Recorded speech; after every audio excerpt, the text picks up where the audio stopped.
Hey, what's going on, everybody? This is Tyrone back with Tech Life. This article comes straight from Verizon's news center. I'll leave a link to it in the description so you guys can check it out. So Verizon is set to speak at the Morgan Stanley European TMT conference November 21st. So I'm hoping to get some good updates.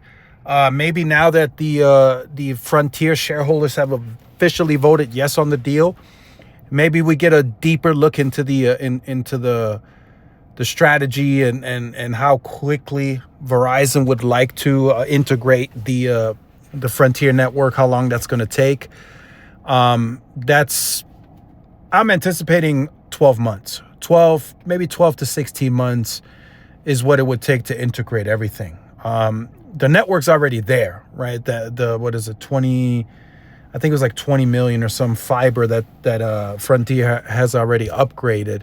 So that's already there. Now you gotta add that into your systems. You gotta get the Verizon Fios branding.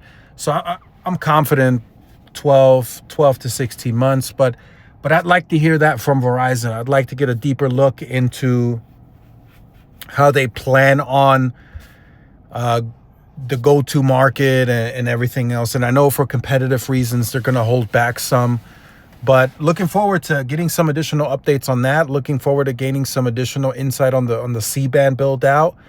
It's going very fast, but they still have a good chunk left that's going to clearly move into 2025 as we're done with 2024 almost. So there's going to be a lot of work on the C-band. And then we got the standalone core that we're already seeing launch on the C-band, and they're starting to aggregate that with millimeter wave where it's doable. So they're doing a lot of work. They're doing a lot of work on the networking side, and Verizon's investing in capital. They're having a lot of the capital allocation set aside for wireless. Like I said, there is no breakdown for any of the carriers. But Verizon and AT&T, the reason their CapEx is so high, as I've said before, they have other business units that they're invested in that need capital allocation. So all of the $17 billion for Verizon, all of the $22 billion for AT&T, they're not going to the wireless network. So for Verizon, as I've said before, I think 13 billion of the total CapEx is going towards wireless. T-Mobile's at 9 to 10, so they still spend less, but T-Mobile spends 100% of their CapEx today all on wireless, so they're not too far off. AT&T, I think they're at about between 6 to 8 billion on wireless. The rest is all fiber. That's at least so I've heard.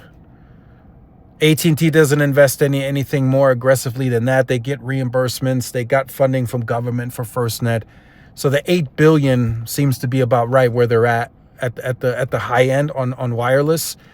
The rest, the other 10, 12, maybe 14 billion, that's all fiber.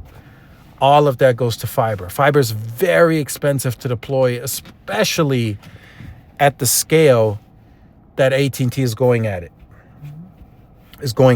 That's very expensive, trust me. Even just deploying one neighborhood is costly, and those of you who are familiar with that cost, it's very expensive.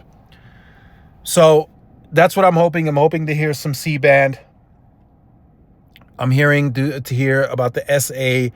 Do they plan on? I'm hearing voice over NR end of 2025, early 2026. So they're still a bit behind on that. But other than that, it looks good. Let's see if we get some additional updates. It doesn't really say Tony Skiatis. Yeah, he's the CFO, so there's going to be some financial updates, of course. We'll see.